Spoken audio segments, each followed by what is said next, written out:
Hi everyone, आजचा आपला day 22। आज नो ट्रेड, कारण मी आज सकाळी अवेलेबल नव्हते। लॉजिक एक्सप्लेन करत नाहीये कारण खूप लोकांकडून डीएम्स आले की कसं एंट्री एक्झिट घेताय, कसं ट्रेड घेताय, स्टॉक कसे शोधताय, आणि म्हणूनच एक डोक्यात आयडिया आली आहे। त्याच्यामुळे बिगिनर्सला आणि ट्रेडर्सला खूप मोठा फायदा होऊ शकतो, कारण आपण बिगिनर्स असल्यामुळे रिअल मनीने ट्रेड केल्यास आपले लॉस होण्याचे चान्सेस जास्त वाढतात। म्हणूनच आपल्याकडे एक पर्याय आहे जे की एक ऍप्लिकेशन सजेस्ट करते, ज्याच्यामध्ये तुम्ही लाईव्ह मार्केटमध्ये ट्रेड करू शकता आणि त्याच्यामुळे तुम्हाला लॉस पण होणार नाही आणि तुमची प्रॅक्टिस होत राहील। तसंच मी एक टेलिग्राम चॅनलही क्रिएट केला आहे, ज्यामध्ये मी तुम्हाला आधीच्या दिवशी काय अनालिसिस करते हे सगळं शेअर करेल। आणि जर तुम्हाला प्रॅक्टिस ऍप्लिकेशनची आणि टेलिग्रामची लिंक हवी असेल तर कमेंट मध्ये लिंक टाइप करा।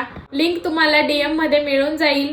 फॉलो करा, व्हिडिओ जास्तीत जास्त लोकांपर्यंत शेअर करा आणि असंच नवीन लर्निंग साठी व्हिडिओ बघत राहा। बाय।